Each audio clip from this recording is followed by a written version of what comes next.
Pasok tayo dito. Pakita ko sa inyo yung airgun na ginagamit ko palagi. Ito po yung gawa ko. Ayoko naman gumamit ng mga magaganda galing Indo. Ito yung ginagamit ko sa ngayon. Ito talaga, medyo matagal ang gamit. Hanggang sa ngayon, ginagamit ko pa ito. Ayan, papakita ko sa inyo. Ayan yan. So, ayan, nasa bag. Ang bag nga ay madumi pa eh. Hindi ko pa nalilinisan. Kaya, ayan. So, ayan yung, ito, bubuksan natin, papakita ko sa inyo. Kung ano itsura nito pag darating ko ng bahay. Ayan, ito. Tuwing darating ako, binubuksan ko kagad ito. Kasi gusto ko nasa labas siya, palagi ko nakikita. Ayan, ayan yung bag niya. Makakapal din yung foam.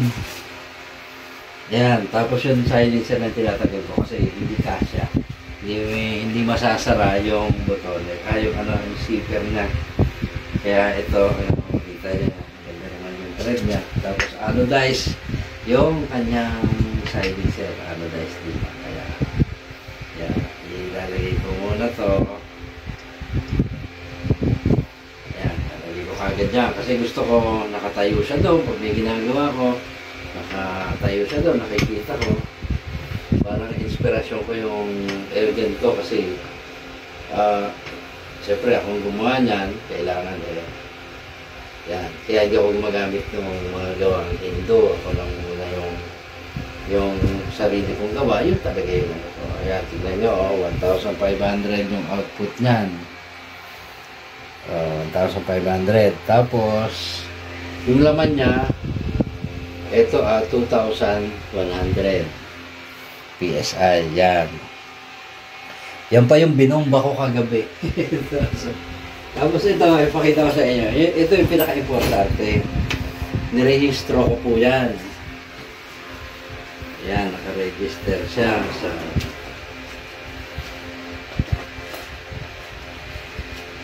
yan. Kasi itong history ng airgun na to, yung talagang airgun niya mismo ay parang dinurog ko. Kasi arms core yan eh. Yung arms core kung ginagamit nung una pa lang, ginagamit kong airgun, yung una doon ako natuto. Ano yun, tinago ko ito. Pinalitan ko siya nito. Kaya po, walang nagmamayari talaga ng airgun na, kundi ako. Tapos yan, makikita niya yung registration natin. Ayan. Ayan o. Ayan, dyan pa yung picture ko. Tapos, ito, ano pang attachment niya. Ayan, o.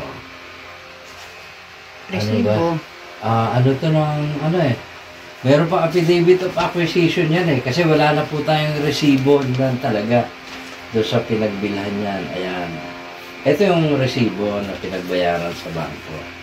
Ayan o. So,